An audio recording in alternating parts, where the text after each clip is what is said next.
अंग्रेजी साहित्य में रॉबर्ट फ्रॉस्ट का बहुत बड़ा स्थान है। आज हम ए रोड साइड स्टैंड, जो कि पोएम नंबर 5 है, क्लास 12th कंपलसरी इंग्लिश की फ्लेमिंगो जो बुक है उसमें से उसके सेकंड पार्ट की स्टडी आज हम कर रहे हैं। इस पार्ट में हम सबसे पहले बड़े प्रश्नों को देखेंगे, उसके बाद में हम इसके एक्सप्लेनेशन के बारे में चर्चा करेंगे। हमने एक्सप्लेनेशन में इस पोएम को 10 पार्ट में डिवाइड किया है और हमने एक तरह से पोएम को हम आपको पूरी तरीके से एक्सप्लेन भी कर रहे हैं। तो चलिए आगे बढ़ते हैं। आपका हमारे चैनल नॉलेज वन डायरी पर स्वागत है। सबसे पहला प्रश्न जो आपके सामने है, ये बड़े प्रश्न हैं जिनका उत्तर हमें 80 वर्ड्स में लिखना है। तो पहला प्रश्न आपका आ रहा है कि why were the poor villagers compelled to put up a road side stand? How did the city dwelling motorists react to this endeavour? निर्धन ग्रामीणों को सड़क किनारे दुकान क्यों खोलनी पड़ी? शहरवासी वाहन स्वामियों की इस उद्यम के प्रति क्या प्रतिक्रिया थी? The old small house, the small shed and the meager variety of farm produce it sold conveys the condition of the villagers. They have no money and scarce resources. The place is far away from the city and its vices, but it also lacks opportunities to grow. पुराने छोटे घर, छोटे झोंपड़े और उनके खेतों पर उत्पादित होने वाली कमजोर variety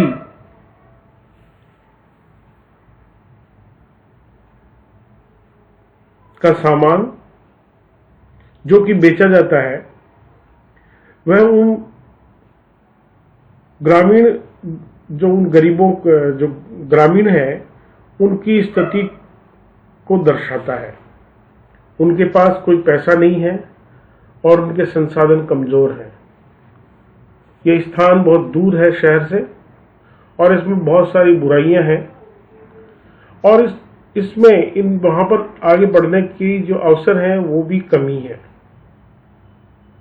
the owners of the stall began their modest enterprise, hoping to sell fresh farm produce to the city dwellers who passed on by the road.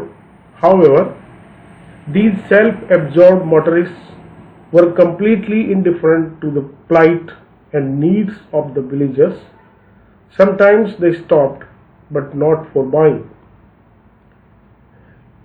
जो स्टॉल लगाने वाले जो मालिक हैं, उनका ये एक बहुत अच्छा प्रयास था, उद्यम था, और वे अपने खेत पर पैदा की हुई ताजा चीज को बेचना चाहते थे शहर वालों को जो उस रोड से गुजरते थे। यद्यपि वो जो मोटर चलाने वाले थे वो अपने आप में डूबे हुए थे और ग्रामीणों की आवश्यकता और उनकी जो परेशानी थी उससे उनको कोई मतलब नहीं था। कभी कभार वे रुकते, परंतु खरीदने के लिए नहीं रुकते थे। अगला है कि what is the attitude of the city dwellers towards their rural brethren? How does the poet criticize it? शहरवासियों का अपने ग्रामीण भाइयों के प्रति कैसा रवैया है? कवि इसकी आलोचना किस प्रकार करता है? इसका उत्तर है कि the city dwellers pass by the roadside stall all day on the busy road, but they hardly notice it. They do not seem to care about the trouble these villagers most have gone through to extend that shared with their meager resources. जो शहर के निवासी हैं वे सड़क के किनारे उनकी दुकान के सामने से सारे दिन गुजरते रहते हैं और वो सड़क बड़ी व्यस्त है परंतु वे उनकी दुकान की तरफ ध्यान नहीं देते हैं और उनको गांव वालों की समस्याओं के प्रति परवाह भी नहीं है, और वे उनकी जो दुकान है उसके ऊपर जो कम संसाधन है उसके कारण वो ध्यान भी नहीं देते हैं। Neither do they care for the fresh farm produce on sale at the stall. If someone does stop, it is not to buy anything but from the stall. This shows their complete indifference towards the villagers and their selfish, insensitive attitude towards these hard-working yet poor people. और न तो उनको इस बात की परवाह थी कि उनके खेत की ताजा चीज जो दुकान पर बेची जा रही है, अगर कोई वहां रुकता भी था तो वह खरीदने के लिए नहीं रुकता था। और इससे ये पता लगता है कि वे गांव वाले के प्रति एकदम अभिन्न थे, उनको कोई मतलब नहीं था। वे स्वार्थी, संवेदनहीन उनका दृष्टिकोण था उन कठोर परिश्रमी गरीब गांव वालों के प्रति। अगला है कि the poet expresses his concern about the future of the deprived rural folk. What is his concern? Explain. कवि वंचित गांव वालों के भविष्य के प्रति चिंतित है, उनकी चिंता क्या है बताइए। The poet saw of the view that the government of his country was indifferent and insensitive to the plight of the poor farmers. Similarly, the people of the cities who led a luxurious hardly thought of the hardships and deprivation that the villages experiences life. कवि का ये दृष्टिकोण कि जो उसके देश की सरकार है वो संवेदनहीन है, उनकी तरफ ध्यान नहीं देती है, उनको गरीब किसानों की पीड़ा के बारे में कोई मतलब नहीं है। उसी प्रकार से जो शहर के लोग हैं वे आराम वाला जीवन जी रहे हैं और बड़ी मुश्किल से वे गांव वालों के जो कठोर अनुभव है उनके प्रति संवेदना व्यक्त करते हैं। They never tried to help them by purchasing their products. Rather, they sought to grab the lands of the poor farmers by befooling them with imaginary benefits if they sold out their lands to them. They used persuasion and force to deprive them of their lands. उन्होंने कभी भी उनके उत्पादों को खरीदने की ओर ध्यान नहीं दिया, बल्कि वे तो उनकी जमीन को उन गरीब किसानों को मूर्ख बना करके और काल्पनिक फायदे दिखा करके उन्हें खरीदना चाहते हैं उनसे, और वे उनको प्रेरित करते हैं कि वे उनके सामने उनकी जमीन को बेच दें। What ways did the greedy good doers employ to harm these simple farmers? किस प्रकार से लालची परोपकारी लोग किस प्रकार सीधे साधे किसानों को हानि पहुंचाने का प्रयास करते थे। There was news that these hard-working, honest but poor and deprived were to be deprived of their lands by the greedy, so-called good doers of the city. They were to be resettled near big stores and theaters. ये खबर थी कि ये कठोर परिश्रम ईमानदार गरीब लोग उन्हें उनकी जमीनों से वहां से हटा दिया जाएगा और उन्हें ये जो लालची भले करने वाले लोग थे वो उनका ये कहना था और उनको किसी बड़े स्टोर के पास में या सिनेमा घर के पास में पुनः स्थापित कर दिया जाएगा। They were promised carefree and comfortable lives if they sold out their lands to them. The heartless beasts of prey, people were planning to persuade or force the farmers to accept their offers of false benefits to deprive them of their lands. और वे उनसे एकदम चिंता मुक्त और आराम तलब जीवन का वादा करते थे अगर वे जमीनें उनको बेच देते थे। और ये जो निर्दयी जो जानवर रूपी लोग हैं जो शिकार करने के लिए आते थे कि वे गरीबों को गरीब किसानों को दबाव दे करके या प्रेरित करके जो है वो उनको जमीनें बेच दे।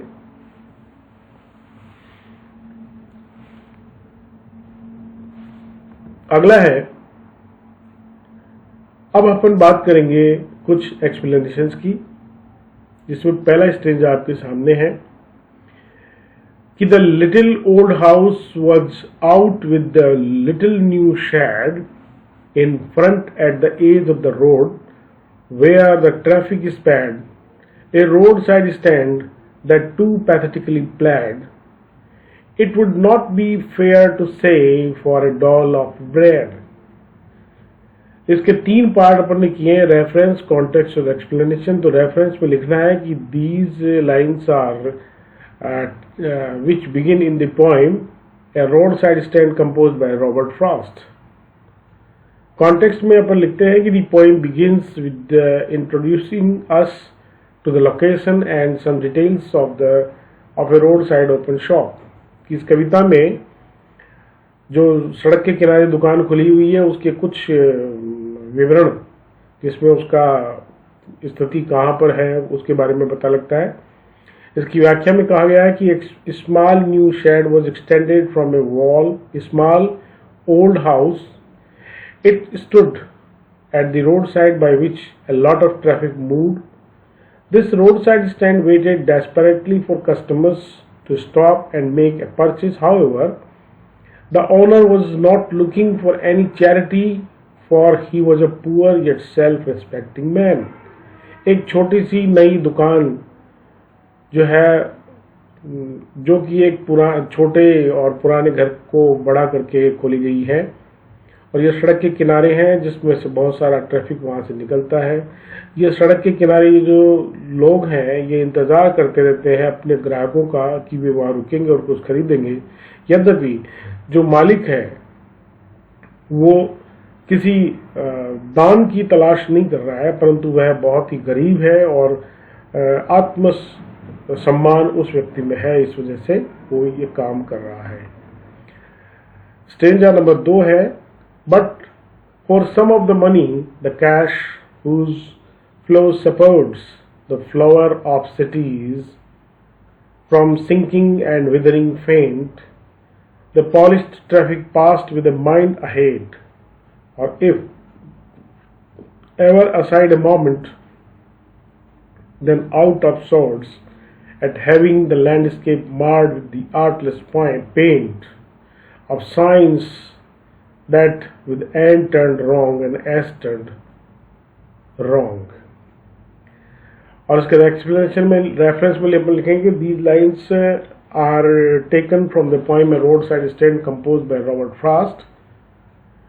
कॉन्टेक्स्ट में अपन लिख रहे हैं कि the poet here points out the stand owner's concern and explains why he did not get enough business on the roadside. कि यहाँ पर कवि जो है वो उस दुकान के मालिक के बारे में चिंतित है और वह बताता है कि किस प्रकार से उनका जो व्यवसाय है सड़क के किनारे वह पर्याप्त रूप से कमाई नहीं दे रहा है। इसकी व्याख्या में लिखेंगे कि the stand by road side expected to earn some money from its wares. This would be a very small fraction of the cash that makes cities urban centres survive and grow and saves them from collapsing like withering flower. But alas, the rich and ambitious motorists passed from these there, lost in their thoughts of their next venture. कि वो सड़क के किनारे जो दुकान है उससे वो कुछ पैसा कमाने की उम्मीद रखते हैं, और ये एक छोटा सा हिस्सा उनके कैश का वो जो शहर के लोग बनाते हैं वहाँ से वो लेना चाहते हैं, जिससे कि वो अपने आप को जिंदा रख सके और आगे बढ़ा सके और वे अपने आप को बचा सके, ठीक उसी फूल की तरह से जो कि धीरे धीरे खत्म हो रहा है। परंतु बड़े दुख की बात है कि ये धनवान और महत्वाकांक्षी जो मोटर चलाने वाले हैं वे वहाँ से गुजर जाते हैं अपने ही विचारों में खोए हुए किसी आगे के गंतव्य की ओर। And if someone stopped there, he looked at the garish, incongruous hoardings that marred the lovely countryside landscape.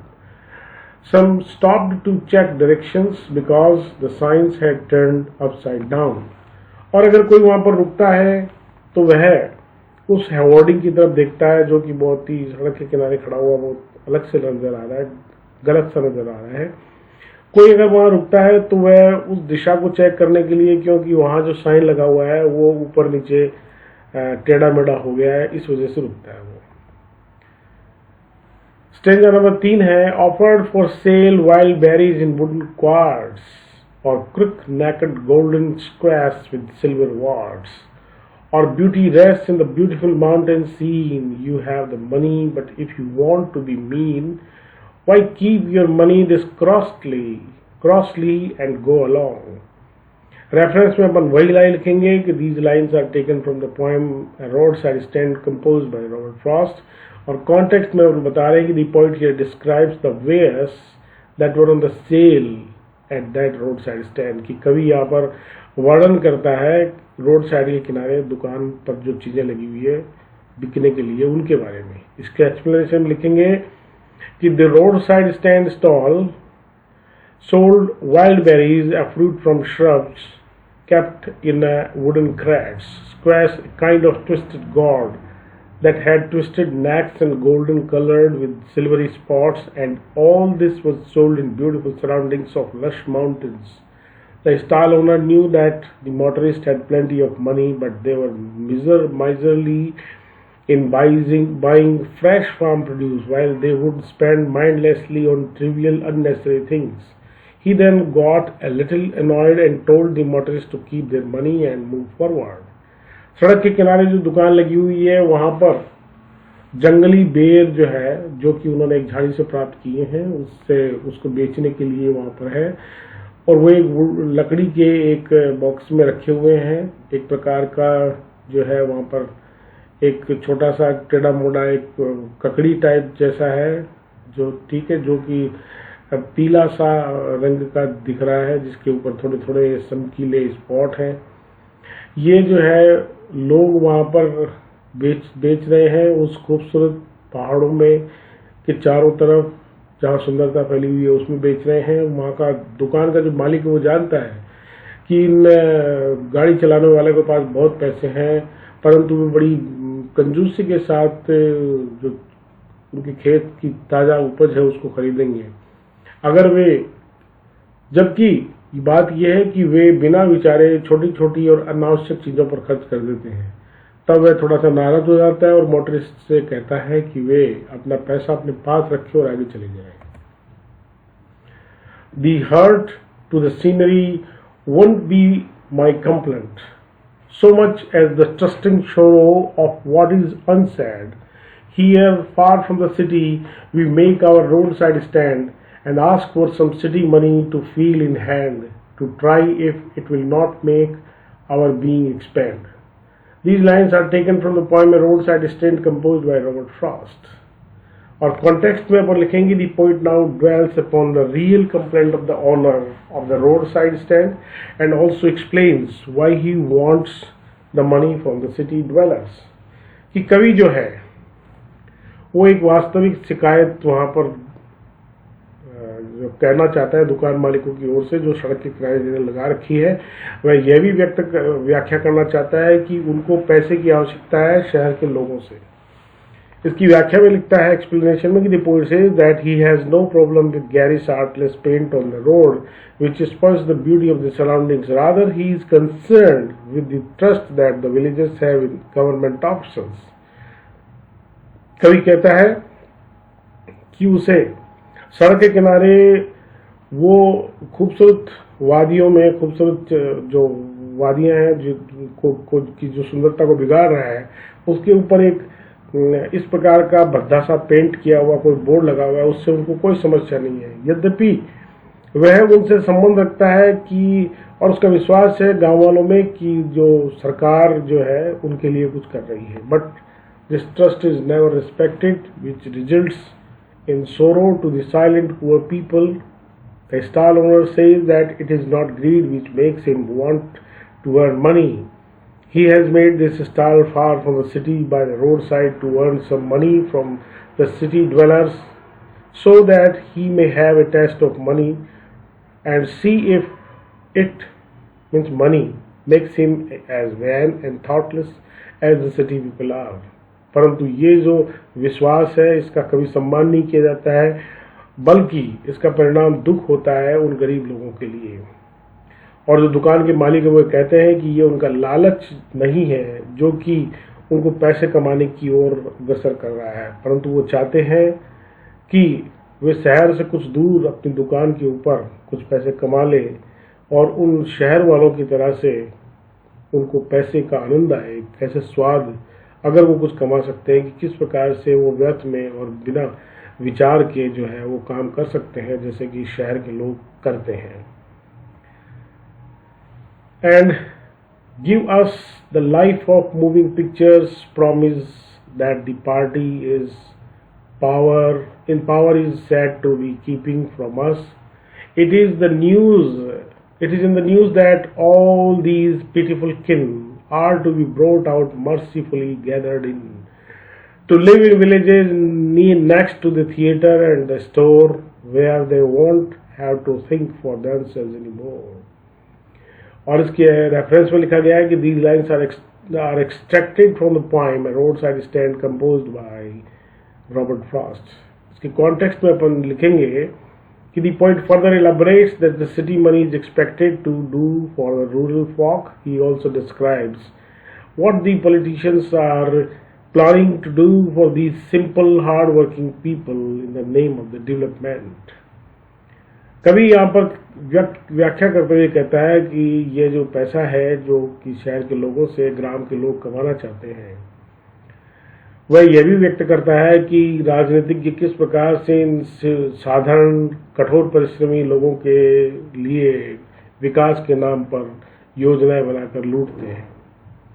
व्याख्या में अपन एक्सप्लेनेशन में लिखेंगे the stall owner further says that he wonders if the money would give them the kind of life shown in movies, the comfortable life that the politicians are deliberately denying them.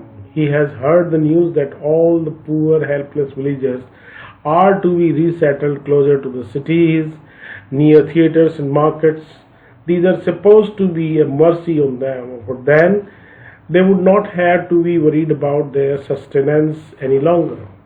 कि जो दुकान के मालिक है वो आगे कहते हैं कि उसे आश्चर्य होता है कि अगर पैसा जो है वह उन्हें चाहिए, ठीक है, और एक प्रकार का जीवन उनको बताना चाहता है जैसा कि फिल्मों में होता है, एक आरामदायक लाइफ जैसे कि, और जो राजनीतिज्ञ कहते हैं जिसके लिए वो मना करते रहे हैं, वह यह भी खबर सुनता है कि ये गरीब ऐसा है गांव वाले जो है जो कि शहर के नज़दीक किसी बाजार के नज़दीक या थिएटर के नज़दीक जाकर के उन्हें पुनः स्थापित कर दिया जाएगा। उसे यह भी है, उनके ऊपर दया की जाएगी कि वे जो है वो अपने स्थापत्य के लिए, अपने स्वयं के लिए जो है अपने आप के बारे में किसी प्रकार की चिंता ना करें।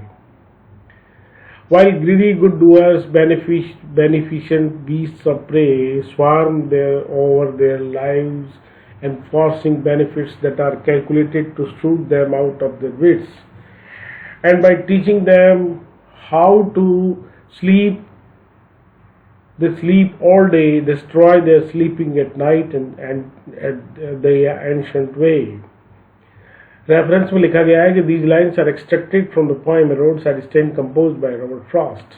कॉन्टेक्स्ट में अपन लिखेंगे कि the point here warns these simple villagers about the kind of changes their lives would undergo if and when they are relocated to the city outskirts. कवि यहाँ पर साधारण गरीब वालों, गांव वालों को चेतावनी देता है कि अगर उनके जीवन में कोई परिवर्तन आता है और अगर वो किसी परिवर्तन की ओर जाते हैं, ठीक है, जब उन्हें शहर के नजदीक पुनः स्थापित कर दिया जाएगा. The poet says that when the rural folk are relocated to the city outskirts, their lives would be controlled by those greedy so-called well-wishers who will exploit them like flesh-eating wild animals. These predators will burden them forcibly with such benefits that will put them into a slumber of sloth and dull their minds.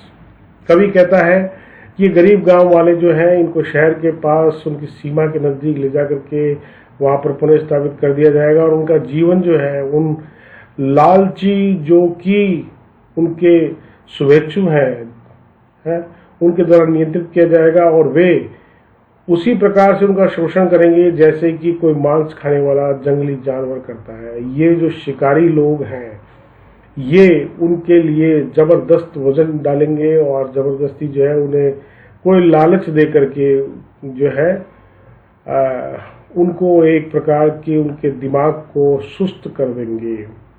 Then these hard-working, honest people will become indolent, do no work and sleep all day and toss about their sleepless at night. This is the change that these people would experience, which will destroy their age-old way of life. और ये जो कठोर परिश्रमी हैं, कठोर परिश्रमी ईमानदार लोग हैं, वे एकदम सुस्त बन जाएंगे, कोई कार्य नहीं करेंगे, सारे दिन सोते रहेंगे और रात को वो इधर उधर जो है करवटें बदलते रहेंगे। और यह जो परिवर्तन आएगा इन लोगों में, ये उनको एक ऐसा अनुभव देगा जो उनके वर्षों पुराने चल रहे जीवन को समाप्त कर देगी। Sometimes I feel myself, I can hardly bear the thought of such childish longing in vain, the sadness that lurks near the open window there, that waits all day in almost open prayer. और reference में लिखा गया है कि these lines are extracted from the poem A Roadside Stand composed by Robert Frost. Context में पर लिखेंगे कि the poet here brings out the deep disappointment of an unfulfilled desire that afflicts the lonely roadside stand and its owner. कवि यहाँ पर ये कहना चाहता है कि वो गहरी निराशा, एक कभी ना एक अपूर्ण इच्छा जिससे कि उनका एकाकी जो जीवन है, जो सड़क के किनारे दुकान लगाने वाले हैं उसके मालिक हैं, उसको किस प्रकार से प्रभावित करेगी। इसके एक्सप्लेनेशन में लिखा गया कि the poet says here that he feels he can no longer bear the innocent hope of these simple villagers that is never fulfilled. He is pained at the silent sadness that lies heavy at the window of the roadside shop that remains open all day, awaiting business, all succor in a prayer that can be heard by any sensitive man who happens to pass by on the road. कवि यहाँ ये कहता है कि वह महसूस करता है कि जो है ये ईमानदार जो इच्छा है इन साधारण से गांव वालों की, इसको कभी पूरी नहीं किया जाएगा। उसे ये देखकर दुख होता है कि वे कितने शांत होकर के दुख में डूबे हुए हैं। वे जो सड़क के किनारे दुकान खोल करके बैठे हुए हैं, सारे दिन बैठे रहते हैं, इंतजार करते रहते हैं कि उनका व्यापार जो है वो कभी फलेगा फूले, प्रार्थना करते रहते हैं जो कि अगर कोई संवेदनशील आदमी है जो उधर से जा रहा है वह सड़क के किनारे बैठे उन लोगों की प्रार्थना को चुपचाप सुन सकता है। For the squeal of brakes, the sound of a stopping car, of all the thousand selfish cars that pass, just one to inquire what a farmer's prices are, and one did stop, but only to plow up grass, in using the yard to back and turn around, and another to ask the way to where it was bound. और इसके reference में पर लिखेंगे कि these lines are extracted from the poem A Roadside Stand composed by Robert Frost. Context में पर लिखेंगे कि the poet tells us in these lines how the stand owner's patience is further tested by motorists who do stop there but not to buy anything. कवि यहाँ ये कहता है इन पंक्तियों में कि दुकान वालों के धेरे को फिर से इन मोटर चलाने वाले लोगों के द्वारा परीक्षण किया जाता है, परंतु वे रुकते हैं वहां पर, परंतु किसी चीज को खरीदने के लिए नहीं। The stand owner waits for an indication of stopping car, the sound of braking wheels, the idling of an engine, but of all the thousands of unfeeling self-centered cars that pass that way, just one stops to ask the prices of the farmer's produce. Another stops, but only to circle through the yard to turn around, uprooting the grass with its heartless tires. Yet another car stops, but only to ask where the road led to. वो जो दुकान का मालिक है वो जब रुकता है कि कार के ब्रेक की आवाज़ उसको सुनाई देती है ना, और वो ही पाता है, या उसका इंजन जो है उसको एक बार बंद कर दिया गया है। परंतु ये सारे के सारे लोग, जो हजारों जो लोग हैं, वो भावना नहीं रखते हैं, जो भावना शून्य है या स्वार्थी लोग हैं। वो कार वाले जो उधर से जाते हैं, वे केवल किसानों के उत्पादों की कीमत पूछने के लिए रुकते हैं, या दूसरा कोई रुकता है तो वह वहां पर अपनी गाड़ी को घुमाने के लिए, जो कि वहां उगी हुई घास को उसके निर्दयी टायरों के द्वारा तोड़ दिया जाता है। और अगर कोई कार रुकती भी है तो वो यह पूछने के लिए रुकती है कि वे सड़क किधर जाएगी। अगला है कि another to ask could they sell it in a gallon of gas? They couldn't this crossly. They had none. Didn't it see? No, in the country money. The country scale of gan, the requisite lift of spirit has never been found, or so the voice of the country seems to complain. Reference में अपन लिखेंगे कि these lines are extracted from the poem A Roadside Stand composed by Robert Frost. Context में लिखा जाता है कि the poet continues to talk about another motorist who does stop but again not to buy the wares of the stand, and then the poet goes on to explain why the rural folk continue to live in perpetual want. कवि यहाँ लगातार रूप से बात करता है कि जो दूसरे गाड़ी के मालिक जो वहां रुकते हैं, वो किसी चीज को खरीदने के लिए नहीं रुकते दुकान के ऊपर, परंतु कवि ये भी व्यक्त करता हुआ जाता है कि ये गांव के जो लोग हैं, ये निरंतर रूप में उनकी जो इच्छाएं हैं उसको अपने आप में जीवित रखते हुए वहां पर जिंदा है। इसकी व्याख्या एक्सप्लेनेशन में लिखा गया कि other motorist stops but only to ask if the shop sold petrol, for he wanted to buy a gallon. This made the stand owner angry, who told the motorist that he had none to sell, and he could see it was a farm produce stall. The poet observes that the cash flow in rural areas, the profits earned here, could never lift the despondency from these people's life. This was what the voice of this deprived land seemed to complain about. दूसरा जो गाड़ी चलाने वाला लोग है वो वहां पर रुकता है केवल यही पूछने के लिए कि क्या वो पेट्रोल भी बेचते हैं, या वह चाहता है कि वह 1 गैलन पेट्रोल उनसे खरीद लेगा। ये जो है वो उस दुकान के मालिक को गुस्सा आ जाता है और वह कार वाले से कहता है कि उसके पास बेचने के लिए कुछ भी नहीं है। ठीक है, उसके पास उसके खेत के ऊपर बेचने, खेत पर जो पैदा होता है उसी को बेचता है। वो कभी ये भी देखता है कि गांव के उन क्षेत्रों में धन जो है वो बहता है, वहां से पैसा कमाया जाता है, और इन लोगों की जिंदगी कभी भी जो निराशा है, गरीबी है, उससे कभी भी ऊपर नहीं उठ पाती है। और ये जो वॉइस, आवाज है इन लोगों की, इसकी निरंतर शिकायत होती रहती है। I can't help owning the great relief it would be to put these people at one stroke out of their pain, and then next day as I come back into the scene, I wonder how I should like you to come to me and offer to put me gently out of the pain. Reference में लिखा गया कि these lines are extracted from the poem A Roadside Stand composed by Robert Frost. Context में लिखते हैं कि the poet extremely anguished at the villagers' sufferings and hopes for the immediate and complete solution. कि कवि जो है वो बहुत अधिक दुखी होता है इन गांव वालों की परेशानियों से और उनकी उम्मीदों से, और तुरंत ही इनका पूरा हल चाहता है। एक्सप्लेनेशन में लिखता है कि the poet says he would be greatly relieved if these rural folk are put out of the train in one swift effort.